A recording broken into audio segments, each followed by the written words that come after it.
Hey guys, Tut.Ankh.Amen here. Okay, it is Saturday, February 23rd, 2019. I want to thank you for visiting the Stonewall Research channel here on YouTube. Thank you very much. I really appreciate it. And I want to thank all my new subscribers from Chuck's channel, CF Apps, and any other channel that people have come from. I really appreciate it. I appreciate the shout outs. And I'm very humbled by it. Okay guys, well today for you got a real critical killer video for you, and I've been working up to this thing for a long time, calling it Strange Tutankhamen, because there's a number of weird things about Tutankhamun's tomb and the stuff they found in there, and just general questions overall about it. And I had mentioned some time back that I would be reading from C.W. Ceram's first critical book here, Gods, Graves, and Scholars. And I had done so many videos from his book, The First American. If you're new to the channel, you haven't seen the videos that I did from the chapters of this book. C.W. Ceram was somebody who worked for the Nazis in their propaganda department, but before the war he was like a journalist and an editor, and he was many things. He was hired by the Nazis because he was a German, he lived there, whatever. But then after the war he came to the United States, and he was a very popular author, apparently always forgiven in the publishing world because he was published everywhere.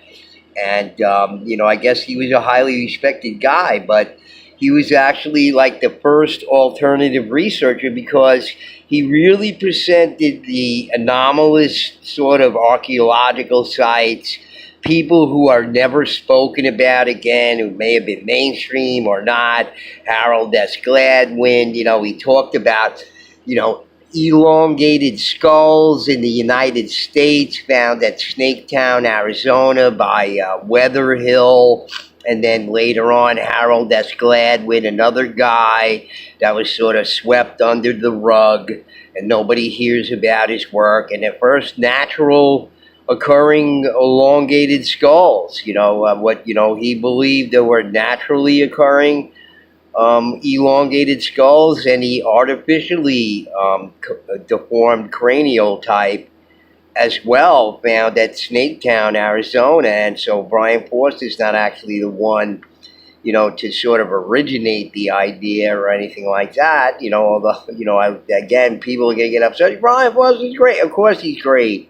And he does fabulous work down there in Peru. But I had to bring it to people's attention through C.W. Ceram's book that the elongated skulls had already been found some 100-something years ago here in the United States. So in any case, back to this book, Gods, Graves, and Scholars by C.W. Ceram. He goes into a chapter about Tutankhamen, and I guess, without going through every step of Howard Carter and Lord Carnarvon and all that kind of stuff. And by the way, I just finished reading James Patterson's The Murder of King Tut, which was sort of an interesting sort of docudrama type book, or I don't know what the correct classification of a book like that is, but it was an entertaining read. And he talks about the murder of him, and it's possible, although it was believed that he had a chariot accident. He died eventually from his injuries, but Patterson believes that he was murdered by his people around the court at that time, the Pharaoh's court. Maybe, maybe not, but in any case, we're going to read some of that, and we're going to read about a contemporary article about all of the iron objects, that at least the ones we know about, that were found in Tutankhamun's tomb, that seemed highly irregular. And Ceram makes a note of it, which I've been unable to corroborate. The questions that Ceram asks and what he makes note of, I haven't been able to corroborate with anybody else who sort of made the same observations. Of course, these things are listed in all different books about Tutankhamen. The objects found there. Everybody knows about it, but they're not asking the right questions about it. And Ceram, asks a bunch of these questions. And if you know anything about the previous videos I did on his book, The First American, he's just a fascinating guy, and he asks the right questions, and he makes some observations. He can be sarcastic at times, but in any case, guys, you're going to have to know a little bit about this if you don't know anything about Tutankhamun's tomb and the discovery of it by Howard Carter, this poor, unfortunate guy who was like, used by Lord Carnarvon to do his work, and was, left like penniless and broken. Horrible story about the guy, but in any case, and in the mummy, the mummy's curse and the curse of the tombs, Ceram goes into that too in his book, and I think I read a little bit from that chapter, but that's a whole nother thing.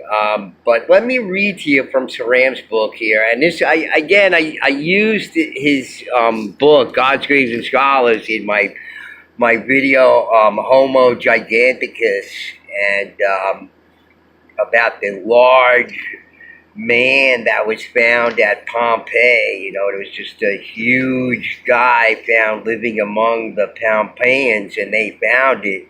And Ceram makes note of it in his book for a reason, because his book reads like that throughout the whole thing. He's making notes of these strange things that he's asking a question, and he's a student of archaeology, and that's what his interest was. And people I want to criticize him about his propaganda days with the Nazis, but his interest is archaeology, and who more perfect to find out, if they're BSing us or trying to pull the rug out from under us. We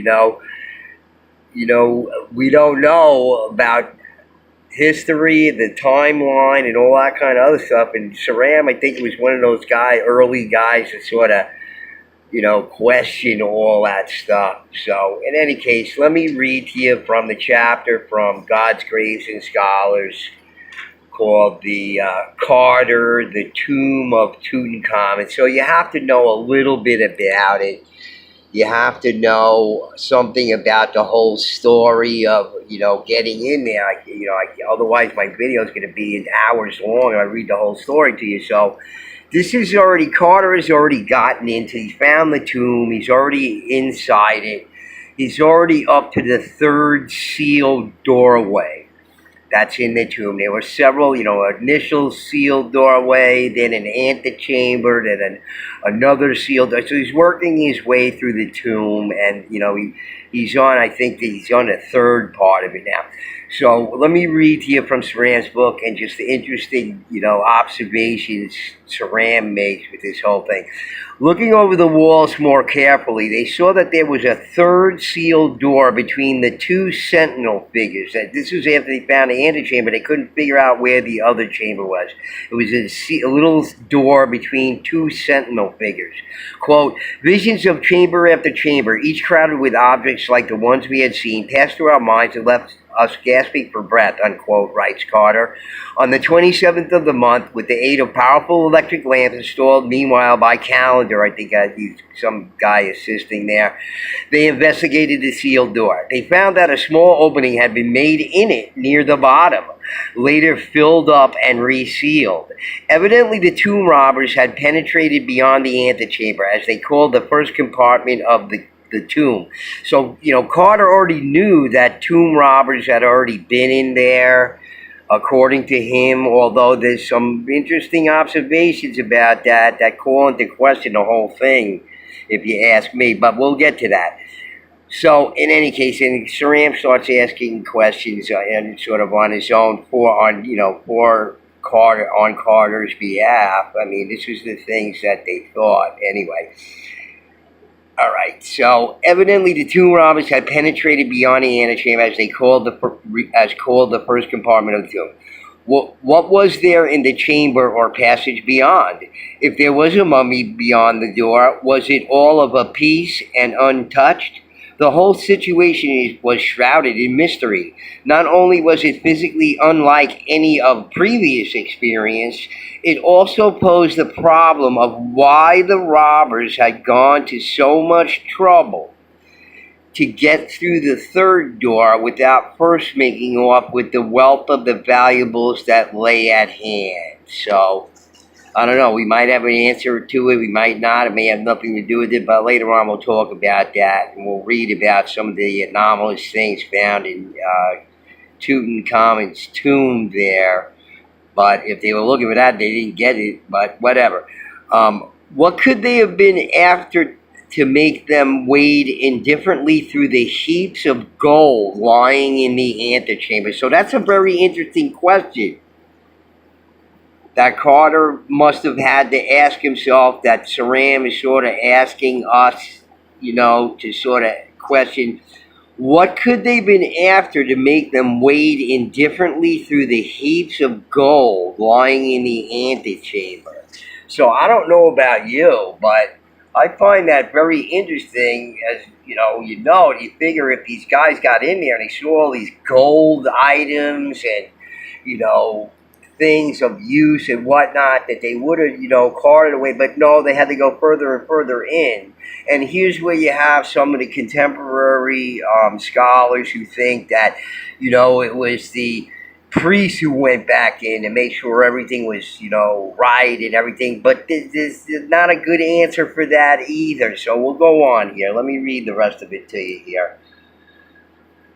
When Carter had got his bearings in this astounding treasure trove, he realized that the furnishings of the antechamber were valuable in a historic and aesthetic sense, beyond the intrinsic value of the precious metal used lavishly in their construction. What information these mute things gave archaeology! There was a multitude of Egyptian objects of practical and cultural use, of luxury, any single one of which had been considered ample reward for a whole winter's hard digging. They revealed Egyptian art of a certain period in such strength and vitality. A brief survey sufficed to convince Carter that detailed study of the collection would involve a modification, if not a complete revolution of all our old ideas, unquote. That's an interesting statement by Carter there. And after this previous statement, what could they have been looking? Could you imagine they went through all of this stuff, the treasure, just incredible, thousands of items with gold and all silver and there's steel in there that was even more precious than gold and silver. And they didn't take any of that stuff, and they left. Either thieves went in there or a priest went in there, but the priest went in there to make sure that things weren't taken, but they didn't straighten anything out. Or unless the thieves came after. It's just the whole thing is a mystery, and that's why we're doing this video today. It was not long before still another discovery was made. Someone peering beneath one of the three great couches saw a small hole. He called to the others, who came crawling up to him, dragging an electric lamp with them. Now they peered into a small side chamber or annex, smaller than the antechamber, but packed full of all sorts of material objects, both of utility and of decoration. The robbers, after their visit, had not bothered to straighten out this room, as apparently they had the antechamber. The thief who had ransacked the place had, quote, done his work just about as thoroughly as an earthquake, unquote. Sarcasm there. So again, if the priests had gone in there after the intruders were in there, why didn't they straighten the place out? They were busy. They had to go get through all these doorways to get to the central chamber with Tut in there, and they didn't bother straightening out all the furniture in there or whatnot. Doesn't make any sense. Or the thieves went in there all the way to the third chamber, but they hardly took anything. It doesn't make a lot of sense. This is the whole thing here. And Ceram asked these questions. So, in any case, let's get back to it.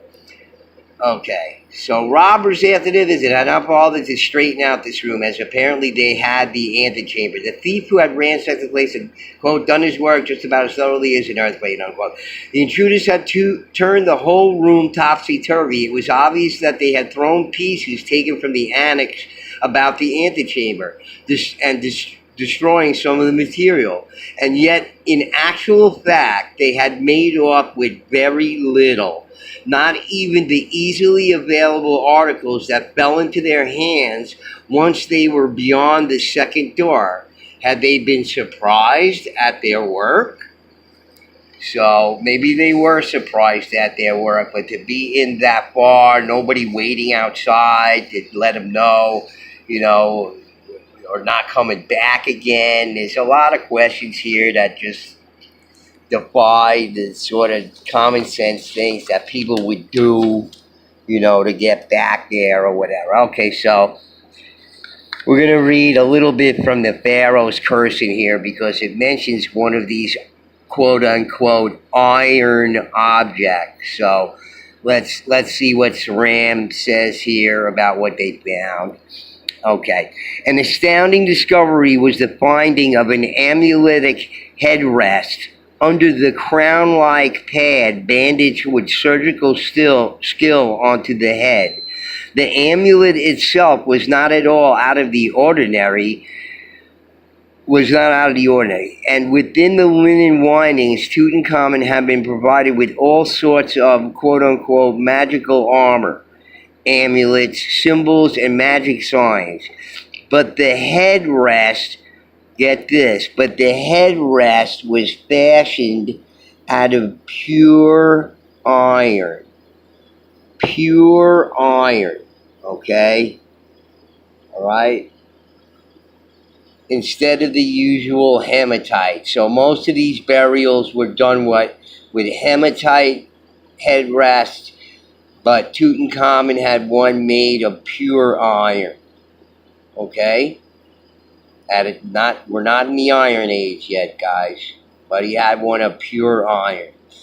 This amuletic headrest, together with a number of tiny implements, evidently models, constituted one of the earliest dated finds of pure iron known to Egyptology. Okay? But we're going to read about that a little bit. Enormous care was used in loosing the last linen wrappings from the carbonized body of the young pharaoh. The least touch of sable brush and the remains of the rotten tissue fell apart. Then the countenance of the young king was laid bare to view. In Carter's words, quote, a serene and placid countenance, that of a young man. The face, quote unquote, we are told, quote, was refined and cultured. The features well formed, especially the clearly marked lips, unquote. So he's a fine-looking gentleman, fine-looking guy, and he had this headrest of pure iron at a time where, there should be no iron. So why would that be? And we're going to read from a contemporary article about it because not only was there this iron headrest, but there was an iron, quote-unquote, iron dagger and also an iron bracelet that Tutankhamen had. And you got to think about this too. Think about every other tomb being robbed in the Valley of the Kings and where these articles went to and, what else was found that we don't know about. Much not to know about because all these pharaohs' tombs were not intact. They had already all been robbed and everything of most of this valuable stuff. So, if iron was a precious commodity in those days, then, that would be the first thing you would imagine being taught. And that's why the story doesn't make sense of the tomb robbers or either the priest going inside. The priest didn't straighten the place out. They checked everything and resealed bothered with all of that, but didn't straighten anything out. Or the grave robbers went in there and almost went all the way inside, but they didn't hardly take anything or nothing and left, and never to be seen again, or whatever it is. So you got to buy into all of that story, because Carter and Ed were just hypothesized. They don't know what happened there. They have no idea. But there was evidence of people going back inside again. So, okay, so we're going to look at a contemporary article that addresses the sort of iron that was found in there. And, you got to think about it this way. And always you have to ask, when these researchers and academics say, well, this is how it is. They don't think this way, guys. They don't think the way that we do. That we have no idea what the past really was. We have no idea what the timeline really is. We have no idea if more advanced civilizations were here in the past that there's hardly any evidence of, or there is some, but they don't want to admit to it, or they know it and they don't know it, but whatever it is. But when these people refer to things in articles that, well, this is the way that it is, it's not that way, and you have to read between the lines, and you have to read these articles carefully to see where they're tripping over their own tongues and stuff like that. So, all right, so let's see if I can bring up this picture of King Tut's iron dagger, and this article is 2016.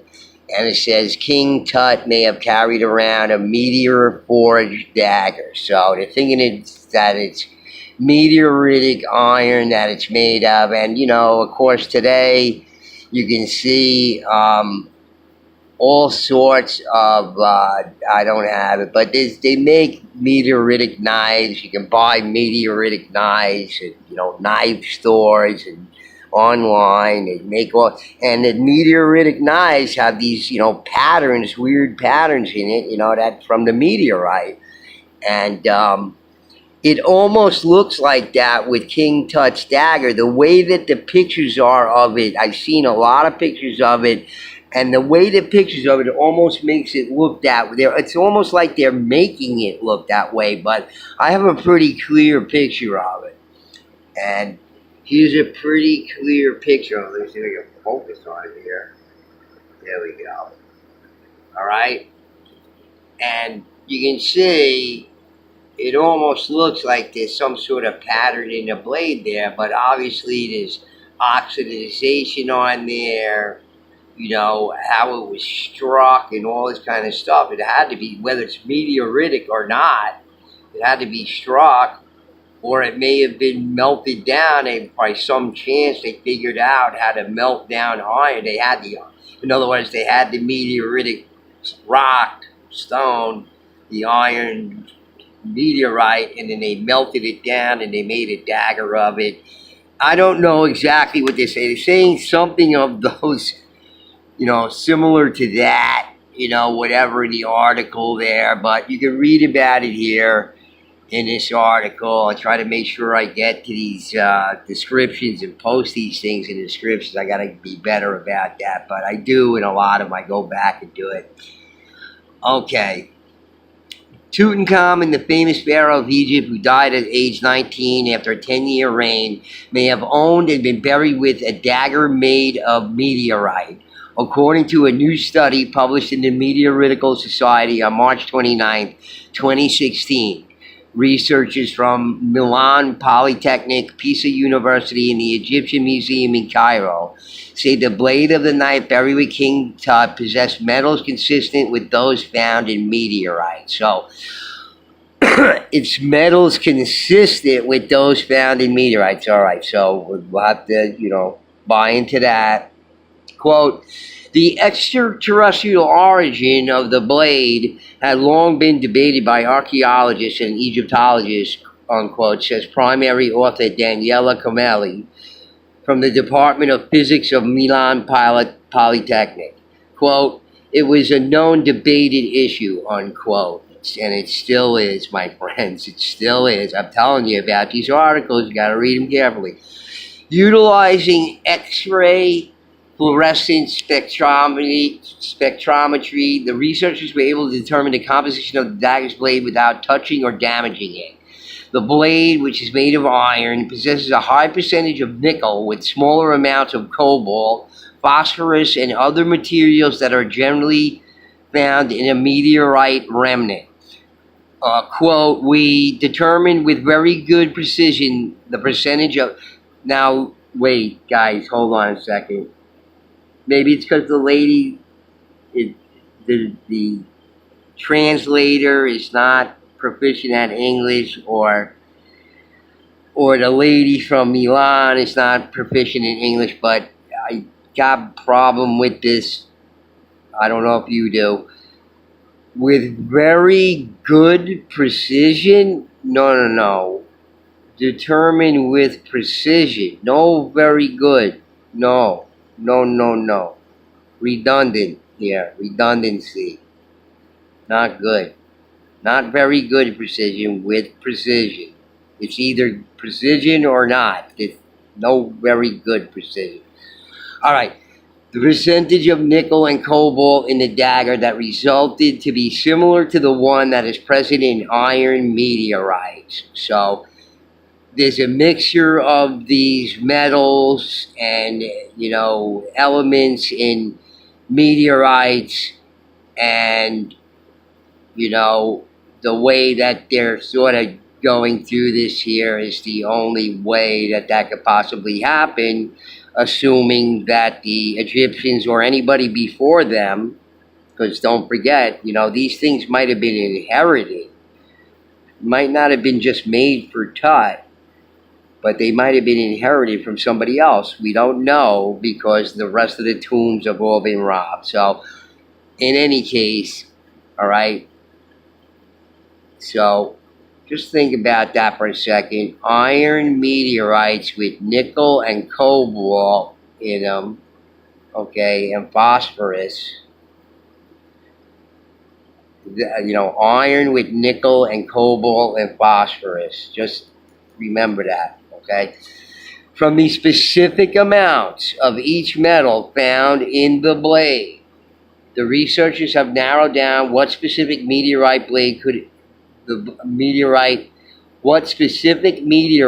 blade could have come from. The meteorite found in the Karga Oasis region is the only possible meteorite that could have the amount of nickel and cobalt to stay consistent with the amount in the blade. Okay, so based on their analysis, that's the only one that could have been it. Okay, although I don't see them saying, it was an identical match. But, quote, in principle, the high quantity of nickel that was detected was close to 10%. So, in principle it was, which is a level higher than the quantity of nickel that can be present in iron object made of terrestrial iron, Camelli says. I guess this is just bad English, verbatim, which I think is ridiculous in this article. If that's true, this is terrible journalism. All right, so, quote, typically in these objects, the level of nickel never exceeds 3%.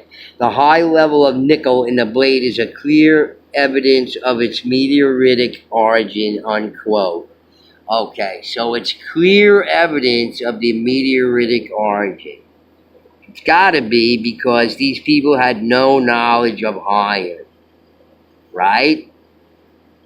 It's the only way, according to them, right? Just remember that, right? As I said, Tut might have inherited these things, and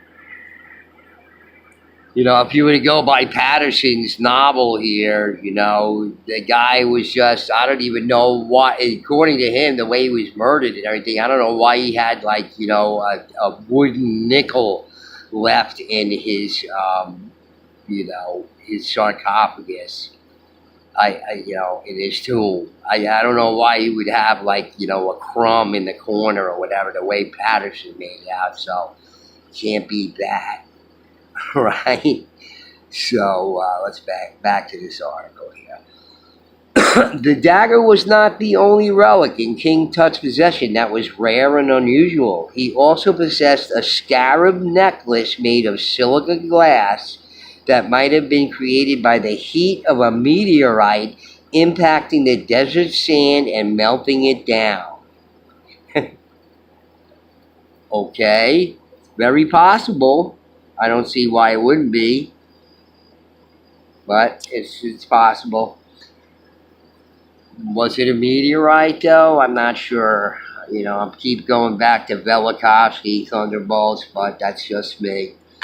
All right. A few years ago was related to the study of some other ancient iron objects from Egypt. Actually, much more ancient than Tutankhamun's dagger, said Camelli. These smaller objects have been recognized as being made of meteoritic origin, unquote.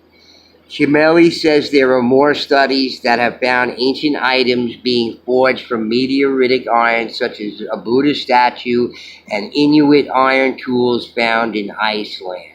Okay, so here's the, popular academic mantra now.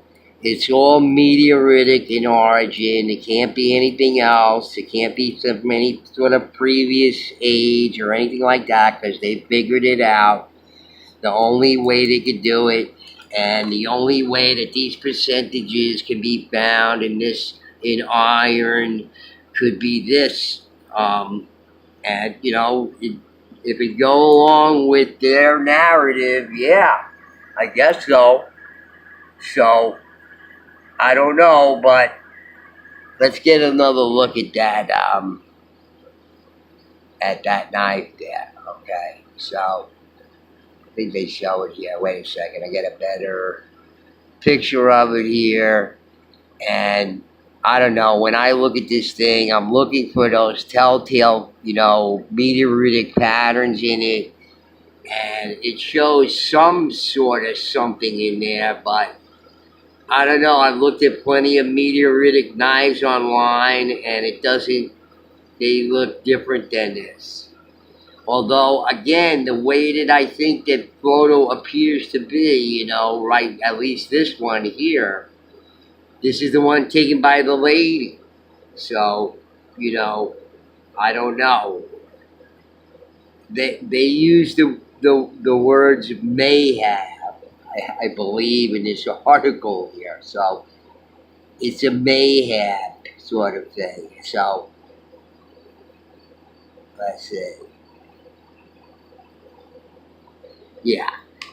King Tut may have carried around a meteor forged dagger. So this is a science channel here, and they're saying may have. It's an astronomy channel because it deals with, meteorites and whatnot. So I don't know. I don't see it there, but, I still say, where's the jewelry and the headrest that Ceram was talking about that was typically made of another kind of stone? All right, let's see what those things are. Just saying it's meteoritic is not enough, and the